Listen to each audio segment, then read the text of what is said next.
الحمد لله رب العالمين الرحمن الرحيم مالك يوم الدين إياك نعبد وإياك نستعين اهدنا الصراط المستقيم صراط الذين أنعمت عليهم غير المغضوب عليهم ولا الضالين.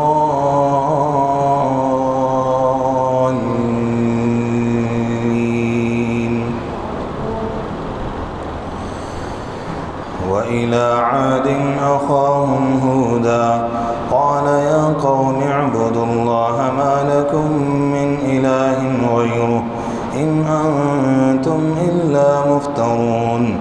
يا قوم لا أسألكم عليه أجرا إن أجري إلا على الذي فطرني أفلا تعقلون. ويا قوم استغفروا ربكم ثم توبوا إليه يرسل السماء عليكم مدرارا ويزدكم قوة إلى قوتكم ولا تتولوا مجرمين.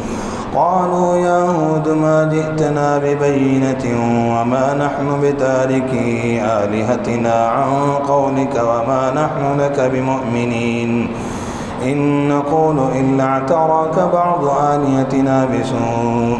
قال إني أشهد الله واشهدوا أني بريء مما تشركون من دوني فكيدوني جميعا ثم لا تنظرون. إني توكلت على الله ربي وربكم ما من دابة إلا هو آخذ بناصيتها إن ربي على صراط مستقيم. فإن تولوا فقد أبلغتكم ما أرسلت به إليكم ويستخلف ربي قوما غيركم ولا تضرونه شيئا إن ربي على كل شيء حفيظ. ولما جاء أمرنا نجينا هودا والذين آمنوا معه برحمة منا ونجيناهم من عذاب غليظ. وتلك عاد جحدوا بآيات ربهم وعصوا رسله واتبعوا أمر كل جبار عنيد.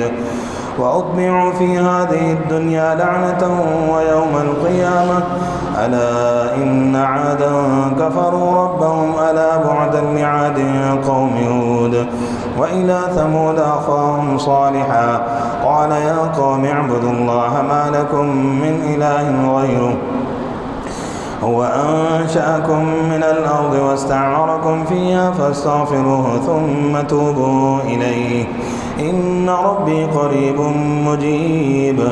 قالوا يا صالح قد كنت فينا مرجوا قبل هذا أتنهانا أن نعبد ما يعبد آباؤنا وإننا لفي شك مما تدعونا إليه مريب.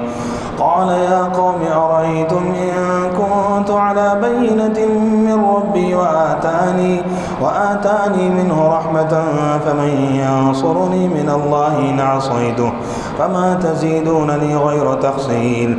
ويا قوم هذه ناقة الله لكم آية فذروها تأكل في أرض الله ولا تمسوها بسوء فيأخذكم عذاب قريب.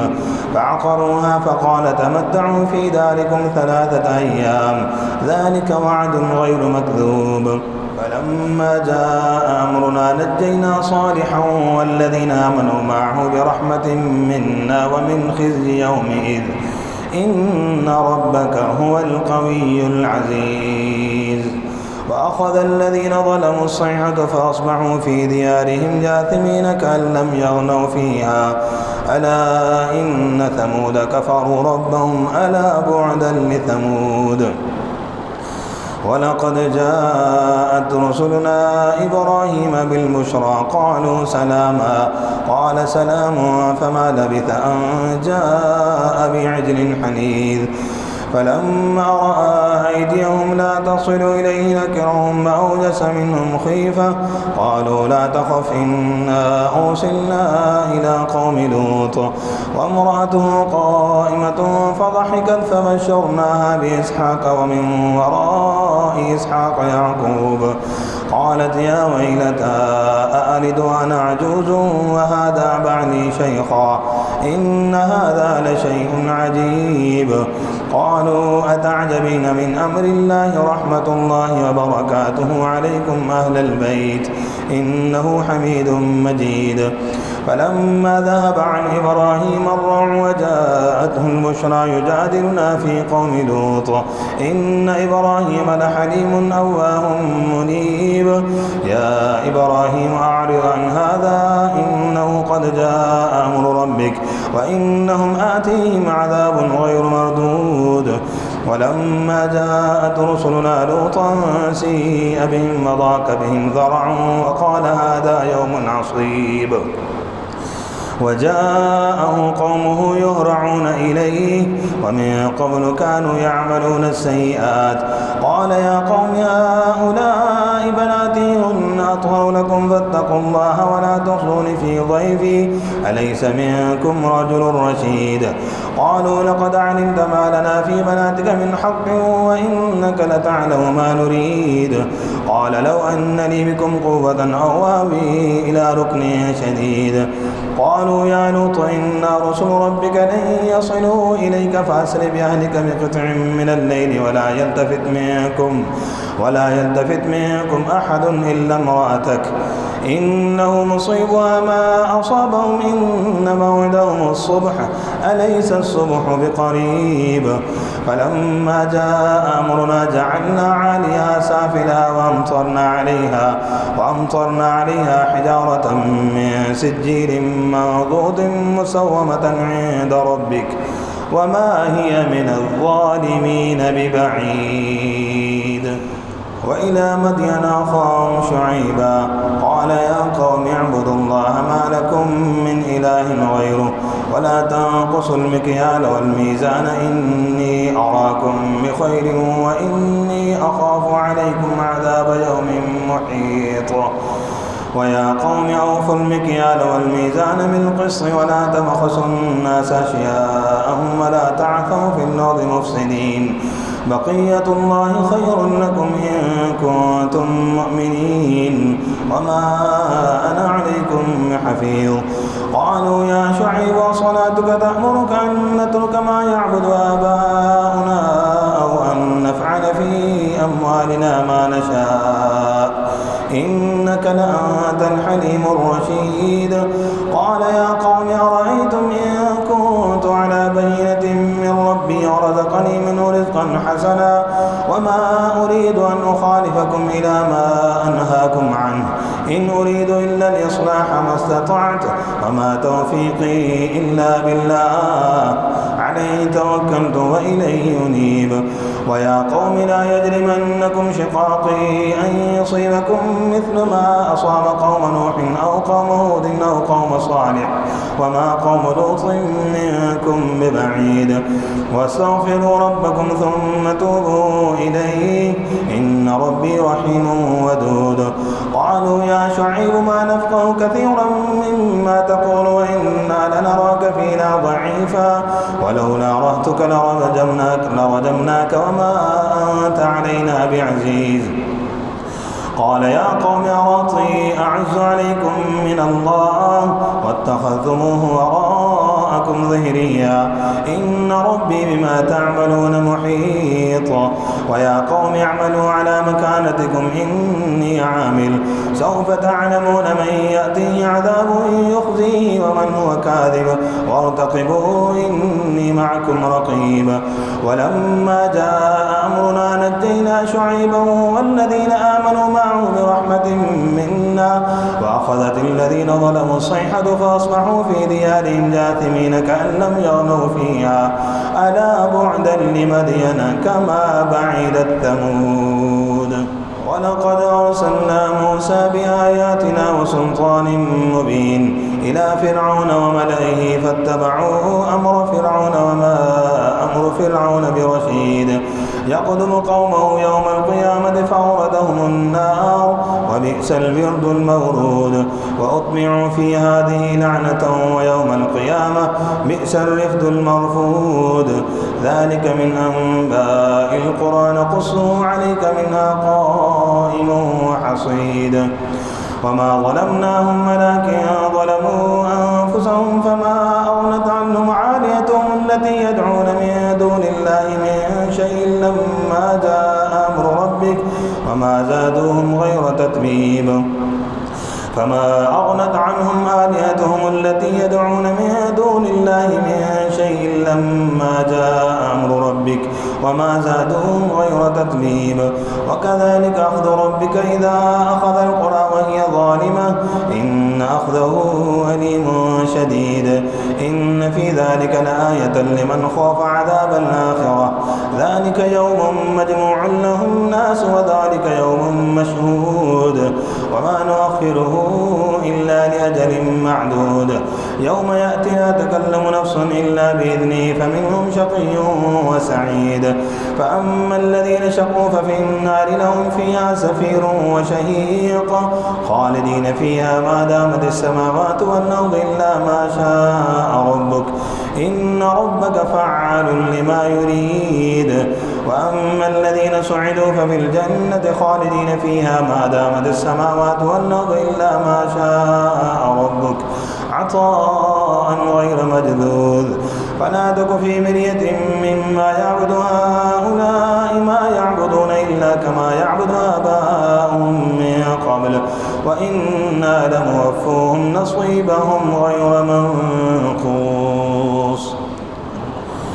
ولقد آتينا موسى الكتاب فاختلف فيه ولولا كلمة سبقت من ربك لقضي بينهم وإنهم لفي شك منه مريب وإن كلا لما ليوفينهم ربك أعمالهم إنه بما يعملون خبير فاستقم كما أمرت ومن تاب معك ولا تطغوا إنه بما تعملون بصير ولا تركنوا إلى الذين ظلموا فتمسكم النار وما لكم من دون الله من أولياء ثم لا تنصرون وأقم الصلاة طرفي النهار وزلفا من الليل إن الحسنات يذهبن السيئات ذلك ذكرى للذاكرين واصبر فإن الله لا يضيع أجر المحسنين فلولا كان من القرون من قبلكم أولو بقية ينهون عن الفساد في الأرض إلا قليلا ممن أنجينا منهم واتبع الذين ظلموا ما أترفوا فيه وكانوا مجرمين وما كان ربك ليهلك القرى بظلم وأهلها مصلحون ولو شاء ربك لجعل الناس أمة واحدة ولا يزالون مختلفين إلا من رحم ربك ولذلك خلقهم وتمت كلمة ربك لأملأن جهنم من الجنة والناس أجمعين وكلا نقص عليك من أنباء الرسل ما نثبت به فؤادك وجاءك في هذه الحق وموعظة وذكرى للمؤمنين وقل للذين لا يؤمنون اعملوا على مكانتكم إنا عاملون وانتظروا إنا منتظرون ولله غيب السماوات والأرض وإليه يرجع الأمر كله فاعبده وتوكل عليه وما ربك بغافل عما تعملون ألف لام را تلك آيات الكتاب المبين إنا أنزلناه قرآنا عربيا لعلكم تعقلون نحن نقص عليك أحسن القصص بما أوحينا إليك هذا القرآن وإن كنت من قبله لمن الغافلين إذ قال يوسف لأبيه يا أبت إني رأيت 11 كوكبا والشمس والقمر رأيتهم لي ساجدين قال يا بني لا تقصص رؤياك على إخوتك فيكيدوا لك كيدا إن الشيطان للإنسان عدو مبين وكذلك يجتبيك ربك ويعلمك من تأويل الأحاديث ويتم نعمته عليك وعلى آل يعقوب كما أتمها على أبويك من قبل إبراهيم وإسحاق إن ربك عليم حكيم. لقد كان في يوسف وإخوته آيات للسائلين إذ قالوا ليوسف وأخوه أحب إلى أبينا منا ونحن عصبة إن أبانا لفي ضلال مبين. وقتلوا يوسف أو اطرحوه أرضا يخل لكم وجه أبيكم وتكونوا من بعده قوما صالحين. قال قائل منهم لا تقتلوا يوسف وألقوه في غيابة الجب يلتقطه بعض السيارة إن كنتم فاعلين. قالوا يا أبانا ما لك لا تأمنا على يوسف وإنا له لناصحون أرسله معنا غدا يرتع ويلعب وإنا له لحافظون. قال إني ليحزنني أن تذهبوا به وأخاف أن يأكله الذئب وأنتم عنه غافلون. قالوا لئن أكله الذئب ونحن عصبة إنا إذا لخاسرون. فلما ذهبوا به وأجمعوا أن يجعلوه في غيابة الجب وأوحينا إليه لتنبئنهم بأمرهم هذا وهم لا يشعرون. وجاءوا أباهم عشاء يبكون. قالوا يا أبانا إنا ذهبنا نستبق وتركنا يوسف عند متاعنا فأكله الذئب وما أنت بمؤمن لنا ولو كنا صادقين. وجاءوا على قميصه بدم كذب قال بل سولت لكم أنفسكم أمرا فصبر جميل والله المستعان على ما تصفون. وجاءت سيارة فأرسلوا واردهم فأدلى دلوه قال يا بشرى هذا غلام وأسروه بضاعة والله عليم بما يعملون. وشروه بثمن بخس دراهم معدودة وكانوا فيه من الزاهدين.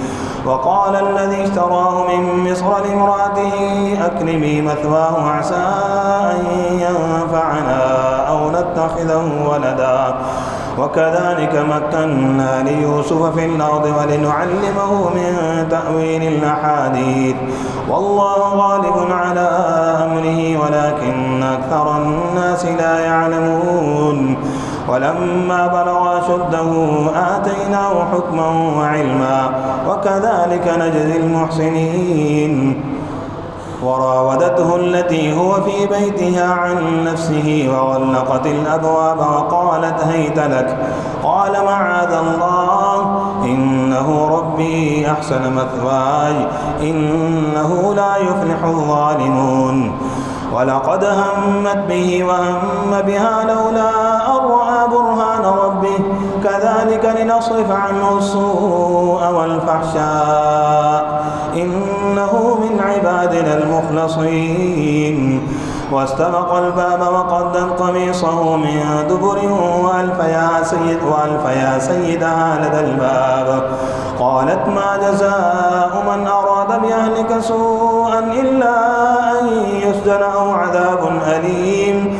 قال هي راودتني عن نفسي وشهد شاهد من أهلها إن كان قميصه قد من قبل فصدقت وهو من الكاذبين وإن كان قميصه قد من دبر فكذبت وهو من الصادقين.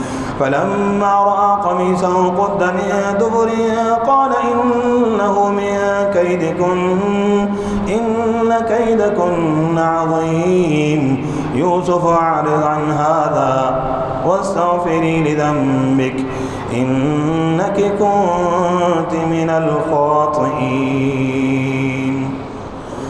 وقال نسوة في المدينة امرأة العزيز تراود فتاها عن نفسه قد شغفها حبا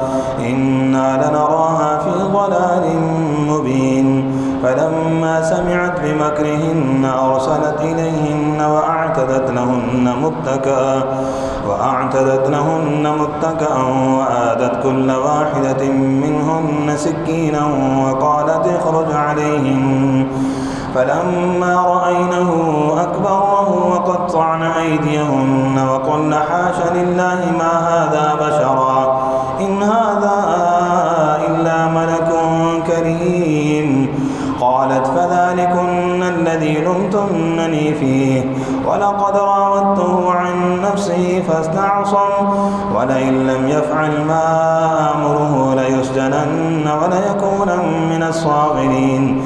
قال رب السجن أحب إلي مما يدعونني إليه وإلا تصرف عني كيدهن أصب إليهن وأكن من الجاهلين. فاستجاب له ربه فصرف عنه كيدهن إنه هو السميع العليم. ثم بدا لهم من بعد ما رأوا الآيات ليسجننه حتى حين.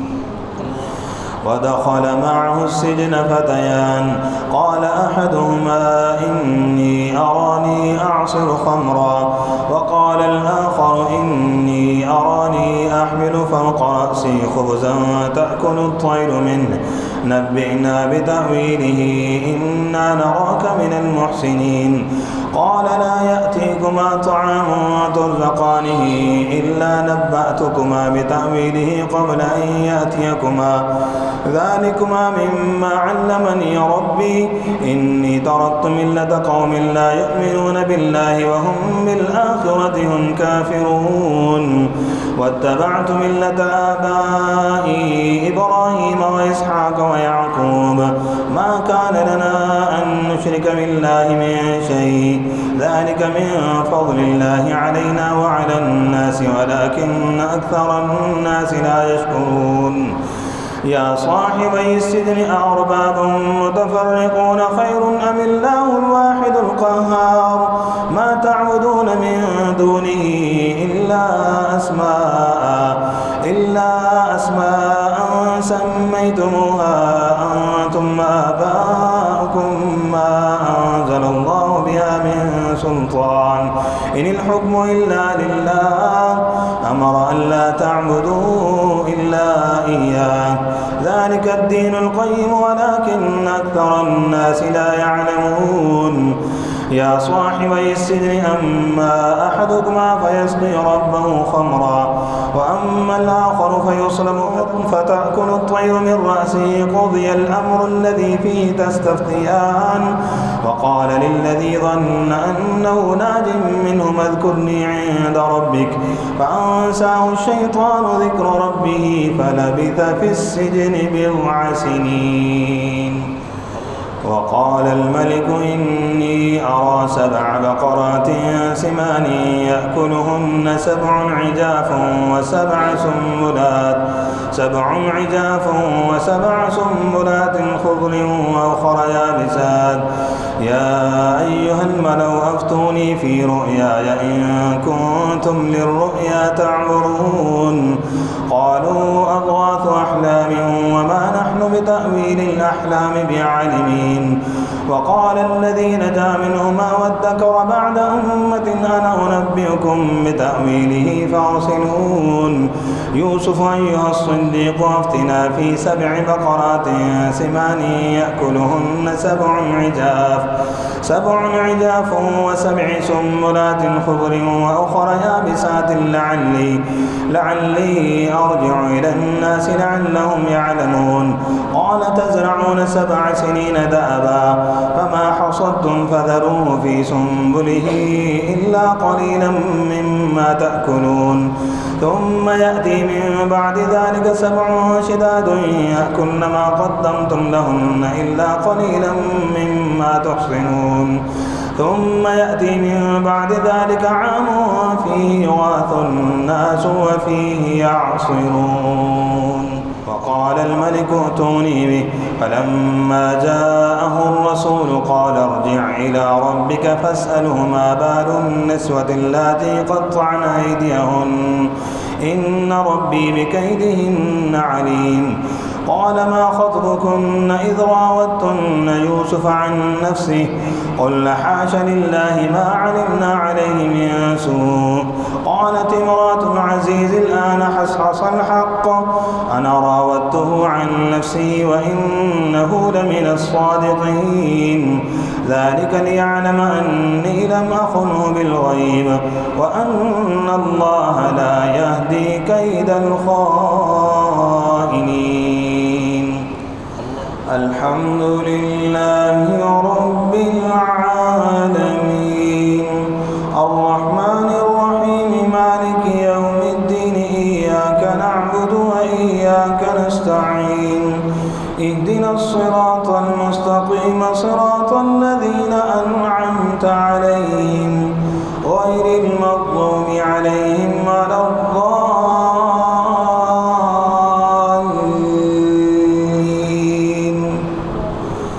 وما أبرئ نفسي إن النفس لأمارة بالسوء إلا ما رحم ربي إن ربي غفور رحيم. وقال الملك ائتوني به أستخلص لنفسي فلما كلمه قال إنك اليوم لدينا مكين أمين. قال اجعلني على خزائن الأرض إني حفيظ عليم. وكذلك مكنا ليوسف في الأرض يتبوأ منا حيث يشاء نصيب برحمتنا من نشاء ولا نضيع أجر المحسنين ولأجر الآخرة خير للذين آمنوا وكانوا يتقون. وجاء إخوة يوسف فدخلوا عليه فعرفهم وهم له منكرون. ولما جهزهم بجهازهم قال ائتوني بأخ لكم من أبيكم ألا ترون أني أوفي الكيل وأنا خير المنزلين فإن لم تأتوني به فلا كيل لكم عندي ولا تقربون. قالوا سنراود عنه أباه وإنا لفاعلون. وقال لفتيانه جعلوا بضاعتهم في رحالهم لعلهم يعرفونها إذا انقلبوا إلى أهلهم لعلهم يرجعون. فلما رجعوا إلى أبيهم قالوا يا أبانا منع منا الكيل فأرسل معنا أخانا نكتل وإنا له لحافظون. قال هل آمنكم عليه إلا كما أمنتكم على أخيه من قبل فالله خير حافظا وهو أرحم الراحمين.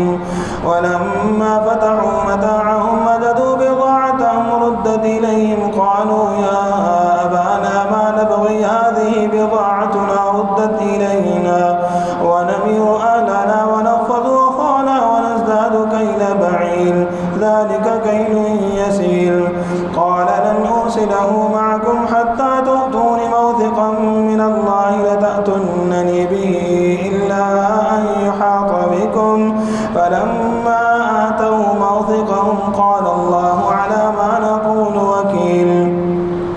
وقال يا بني لا تدخلوا من باب واحد وادخلوا من أبواب متفرقة وما أغني عنكم من الله من شيء إن الحكم إلا لله عليه توكلت وعليه فليتوكل المتوكلون.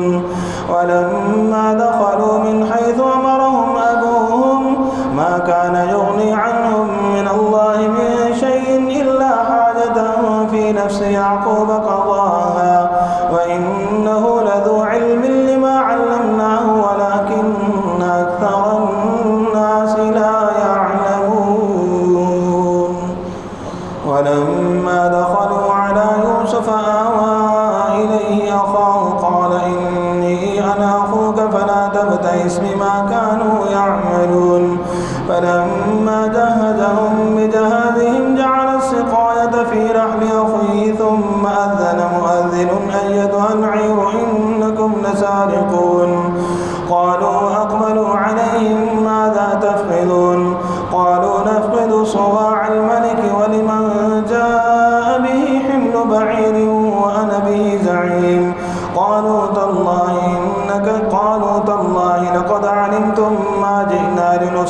الأرض وما كنا سارقين.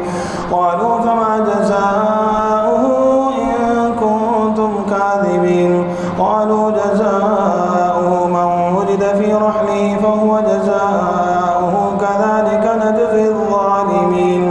فبدأ بأوعيتهم قبل وعاء أخيه ثم استخرجها من وعاء أخيه كذلك كدنا ليوسف ما كان ليأخذ أخاه في دين الملك إلا أن يشاء الله نرفع درجات من نشاء وفوق كل ذي علم عليم. قالوا إن يسرق فقد سرق أخ له من قبل فأسرها يوسف في نفسه ولم يبدها لهم. قال أنتم شر مكانا والله أعلم بما تصفون. قالوا يا أيها العزيز إن له أبا شيخا كبيرا فخذ أحدنا مكانه إنا نراك من المحسنين. قال معاذ الله أن نأخذ إلا من وجدنا متاعنا عنده إنا إذا لظالمون. فلما استيئسوا منه خلصوا نجيا. قال كبيرهم ألم تعلموا أن أباكم قد أخذ عليكم موثقا من الله ومن قبل ما فرطتم في يوسف فلن أبرح الأرض حتى يأذن لي أبي أو يحكم الله لي وهو خير الحاكمين. ارجعوا إلى أبيكم فقولوا يا أبانا إن ابنك سرق وما شهدنا إلا بما علمنا وما كنا للغيب حافظين. واسأل القرية التي كنا فيها والعير التي أقبلنا فيها وإنا لصادقون. قال بل سولت لكم أنفسكم أمرا فصبر جميل عسى الله أن يأتيني بهم جميعا إنه هو العليم الحكيم. وتولى عنهم وقال يا أسفا على يوسف وابيضت عيناه من الحزن فهو كظيم. قالوا تالله تفتأ تذكر يوسف حتى تكون حرضا أو تكون من الهالكين. قال إنما أشكو بثي وحزني إلى الله وأعلم من الله ما لا تعلمون. يا بني اذهبوا فتحسسوا من يوسف وأخيه ولا تيأسوا من روح الله إنه لا ييأس من روح الله إلا القوم الكافرون. فلما دخلوا عليه قالوا يا أيها العزيز مسنا وأهلنا الضر وجئنا ببضاعة مزجاة فأوف لنا الكيل وتصدق علينا إن الله يجزي المتصدقين. قال هل علمتم ما فعلتم بيوسف وأخيه إذ أنتم جاهلون. قالوا أئنك لأنت يوسف. قال أنا يوسف وهذا أخي قد من الله علينا إنه من يتق ويصبر فإن الله لا يضيع أجر المحسنين. قالوا تالله لقد آثرك الله علينا وإن كنا لخاطئين. قال لا تثريب عليكم اليوم يغفر الله لكم وهو أرحم الراحمين.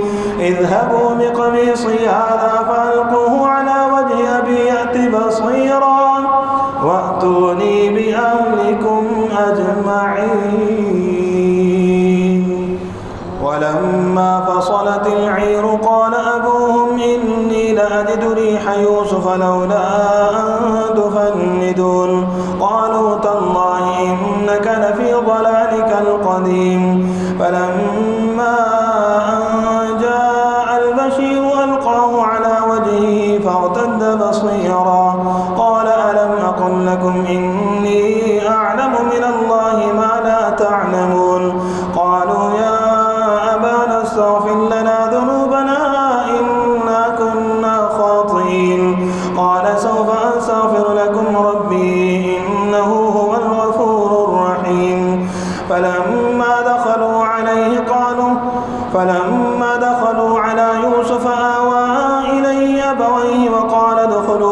إن شاء الله آمنين.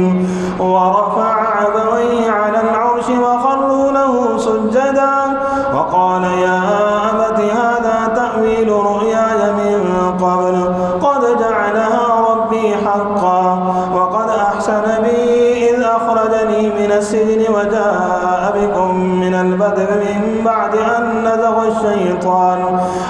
نزغ الشيطان بيني وبين إخوتي إن ربي لطيف لما يشاء إنه هو العليم الحكيم. رب قد آتيتني من الملك وعلمتني من تأويل الأحاديث فاطر السماوات والأرض أنت ولي في الدنيا والآخرة توفني مسلما وألحقني بالصالحين. ذلك من أنباء الغيب نوحيه إليك وما كنت لديهم إذ أجمعوا أمرهم وهم يمكرون وما أكثر الناس ولو حرصت بمؤمنين وما تسألهم عليه من أجر إن هو إلا ذكر للعالمين. وكأي من آية في السماوات والأرض يمرون عليها وهم عنها معرضون وما يؤمن أكثرهم بالله إلا وهم مشركون. أفأمنوا أن تأتيهم غاشية من عذاب الله أو تأتيهم الساعة بغتة وهم لا يشعرون. قل هذه سبيلي أدعو إلى الله على بصيرة أنا ومن اتبعني وسبحان الله وما أنا من المشركين. وما أرسلنا من قبلك إلا رجالا نوحي إليهم من أهل القرى أفلم يسيروا في الأرض فينظروا كيف كان عاقبة الذين من قبلهم ولدار الآخرة خير للذين اتقوا أفلا تعقلون. حتى إذا استيأس الرسل وظنوا أنهم قد كذبوا جاءهم نصرنا فنجي من نشاء ولا يرد بأسنا عن القوم المجرمين. لقد كان في قصصهم عبرة لأولي الألباب ما كان حديثا يفترى ولكن تصديق الذي بين يديه وتفصيل كل شيء وهدى ورحمة لقوم يؤمنون. ألف لام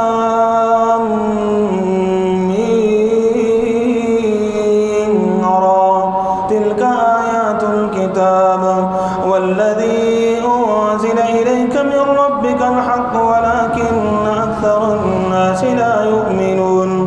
الله الذي رفع السماوات بغير عمد ترونها ثم استوى على العرش وسخر الشمس والقمر كل يجري لأجل مسمى يدبر الأمر يفصل الآيات لعلكم بلقاء ربكم توقنون. وهو الذي مد الأرض وجعل فيها رواسي وأنهارا ومن كل الثمرات جعل فيها زوجين اثنين يغشي الليل النهار إن في ذلك لآيات لقوم يتفكرون. وفي الأرض قطع متجاورات وجنات من أعناب وزرع ونخيل صنوان وغير صنوان يسقى بماء واحد ونفضل بعضها على بعض في الأكل إن في ذلك لآيات لقوم يعقلون. وإن تعجب فعجب قولهم أئذا كنا ترابا أئنا لفي خلق جديد أولئك الذين كفروا بربهم وأولئك الأغلال في أعناقهم وأولئك أصحاب النار هم فيها خالدون.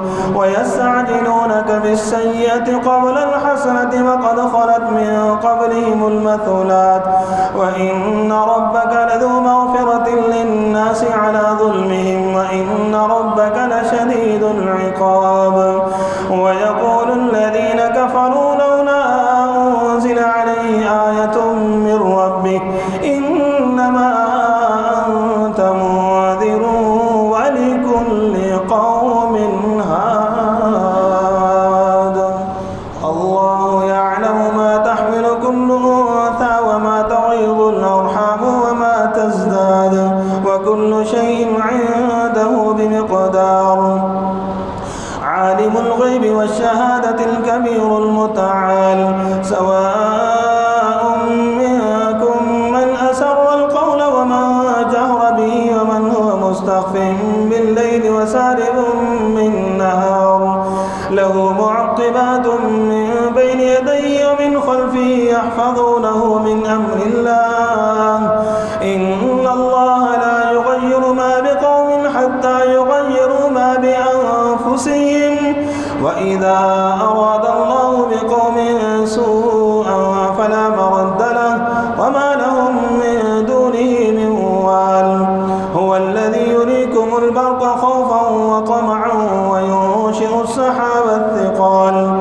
ويسبح الرعد بحمده والملائكة من خيفته ويرسل الصواعق فيصيب بها من يشاء وهم يجادلون في الله وهو شديد المحال له دعوة الحق والذين يدعون من دونه لا يستجيبون لهم بشيء إلا كباسط كفيه إلى الماء ليبلغ فاه وما هو ببالغه وما دعاء الكافرين إلا في ضلال ولله يسجد من في السماوات والأرض طوعا وكرها وظلالهم بالغدو والآصال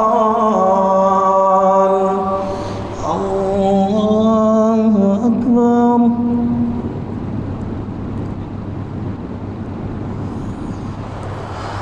الله أكبر قل من رب السماوات والأرض قل الله قل أفاتخذتم من دونه أولياء لا يملكون لأنفسهم نفعا ولا ضرا قل هل يستوي الأعمى والبصير أم هل تستوي الظلمات والنور أم جعلوا لله شركاء خلقوا كخلقه فتشابه الخلق عليهم قل الله خالق كل شيء وهو الواحد القهار أنزل من السماء ماء فسالت أودية بقدرها فاحتمل السيل زبدا رابيا ومما يوقدون عليه في النار ابتغاء حلية أو متاع زبد مثله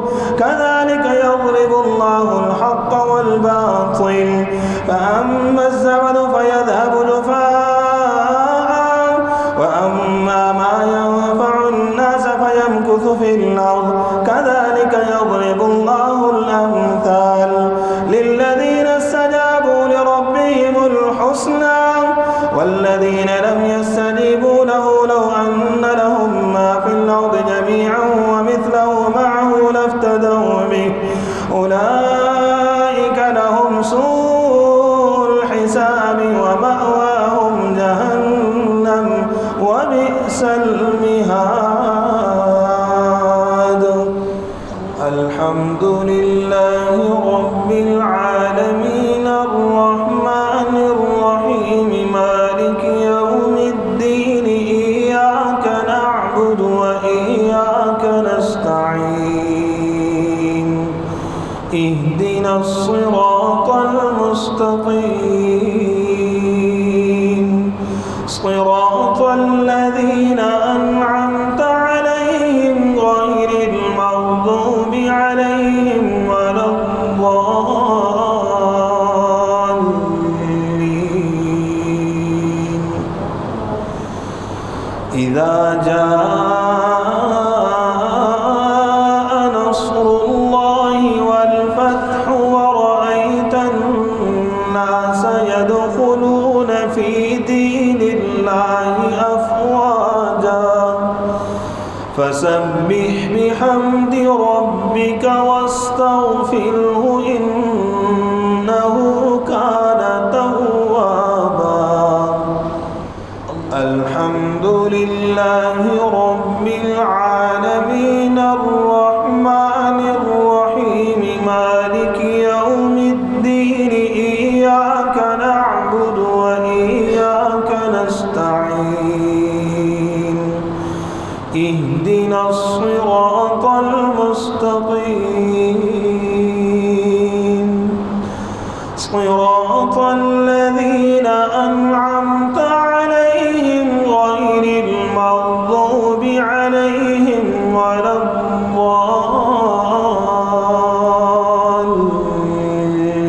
الضالين.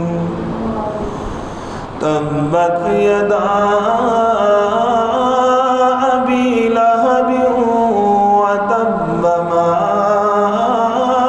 أغنى عنه ماله وما كسب سيصلى نارا ذات لهب وامرأته حمالة الحطب في جيدها حبل من مسد. الحمد لله رب العالمين الرحمن الرحيم مالك يوم الدين إياك نعبد وإياك نستعين اهدنا الصراط المستقيم صراط